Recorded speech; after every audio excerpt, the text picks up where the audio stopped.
When the American Civil War began in 1861, no one imagined that 4 years of bloodshed and suffering lay ahead.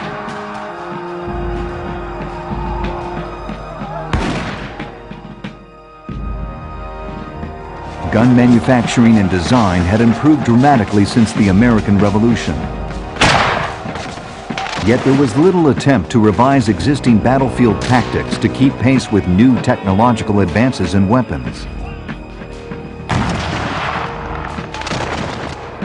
Throughout the war, field commanders on both sides used outmoded strategies that doomed their men to certain death. Troops were lined up shoulder to shoulder and marched in a deadly frontal assault directly into a wall of musket fire.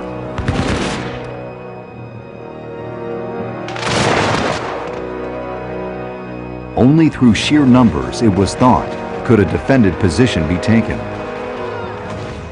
The tactics that were used are generally called Napoleonic tactics, which are linear tactics. The earlier weapons, the smoothbore weapons, the weapons that were inaccurate at 100 yards on individual targets, were the basic weapons of Napoleonic tactics. The manufacture of infantry weapons had come a long way since the time of Napoleon, particularly the musket. In 1855, the Springfield Armory in Massachusetts perfected the Springfield rifled musket, the most widely used gun in the Civil War. Rifling, or the machining of spiral grooves in the barrel, gave projectile stability and dramatically increased accuracy. The tactical manuals did not modernize their text when the rifle musket was adopted in 1855. They were using outmoded tactics with modern weapons. The enlisted man who was on the firing line figured it out quickly, that the weapons they were using were killing at 300 to 500 yards instead of the old 80 to 100 yards. Almost 1 million Springfields were utilized by both sides in the Civil War. They were reliable, rugged, simple in construction, and finely engineered. The Springfield, along with the similarly modeled Enfield, a British import, were the guns responsible for more deaths than any other weapon during the Civil War. Originally produced at a cost of $13.93 per gun, a Springfield in good condition can now bring $2,000 at auction. Among its innovations was the interchangeability of parts. With the machinery capable of producing firearms made from interchangeable parts, you could produce a lot more of them a lot quicker. If during a battle you broke a piece off of your gun, say the hammer or the mainspring, you could pretty much pick a mainspring off of another gun and with maybe some minor fitting, interchange that broken part with the part that you needed to make your gun function again. Another technological innovation around the time of the Civil War was a new and highly destructive projectile made for the musket, the mini-ball. It was developed in France in 1849 by Captain Menet of the French Army. The mini-ball itself is a conical-shaped projectile, whereas most of the firearms up to that time had incorporated a round lead ball. A simple yet revolutionary design, the mini-ball was utilized by both sides during the war and was probably the single greatest cause of battlefield casualties. The wounds that were created by a slow-moving large projectile that was relatively soft by nature were horrific.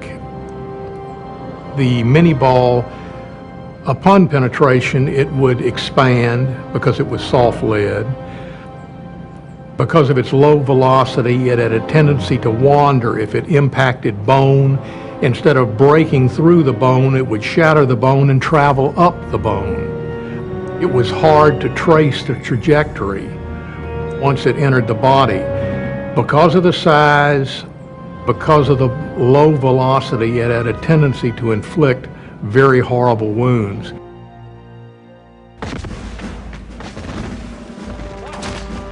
The mini-ball was a godsend for the soldier in the field because its slightly smaller diameter allowed for easier loading of the musket. But for a wounded soldier, the mini ball often proved to be his worst nightmare. Medical science was so far behind military science that it was a tragedy. Medical science had no idea of infection, had no idea of sterilization.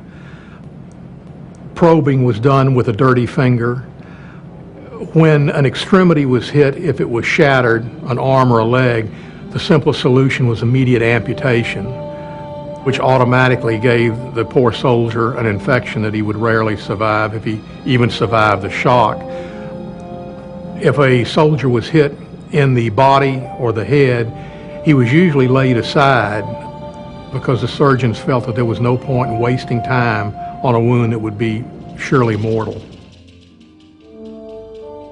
The horrors inflicted by a more effective combination of rifled musket and the mini ball were shocking. For hundreds of thousands of soldiers like Colonel T.D. Kingsley, the carnage was almost beyond belief. I never wished to see another such time as the 27th of May. The doctors used a large cotton press for the butchering room, and when I was carried into the building and looked about, I could not help comparing the surgeons to fiends. All around the ground lay the wounded men. Some of them were shrieking, some cursing and swearing, and some praying. In the middle of the room were dissecting tables, and they were covered with blood all over them. And by the sides of the tables was a heap of feet, legs, and arms. T.D. Kingsley, 1863. But the mini ball and the Springfield musket that fired it were by no means the ultimate weapons. Loading the musket was a cumbersome process that allowed a soldier to fire only 2 to 3 rounds per minute. The soldier in battle would take a cartridge from his cartridge box and prepare to load the gun by biting off the end of the cartridge. He would tear off the cartridge, pour the powder down the muzzle, seat the mini ball, draw his rammer, and then forcing the round and the powder down to the breech of the gun. He would then raise the gun up again to chest height, remove a percussion cap from a side pouch, place the percussion cap on the cone, and then they were to return to shoulder arms. They were ready to commence firing. The entire process took some 9 steps and was especially difficult for the soldier caught in a prone position. If any one part of the procedure was performed incorrectly, the gun would not fire. The Battle of Gettysburg dramatized this in a striking way. Of the 37,000 muskets salvaged after the battle, 24,000 were improperly loaded.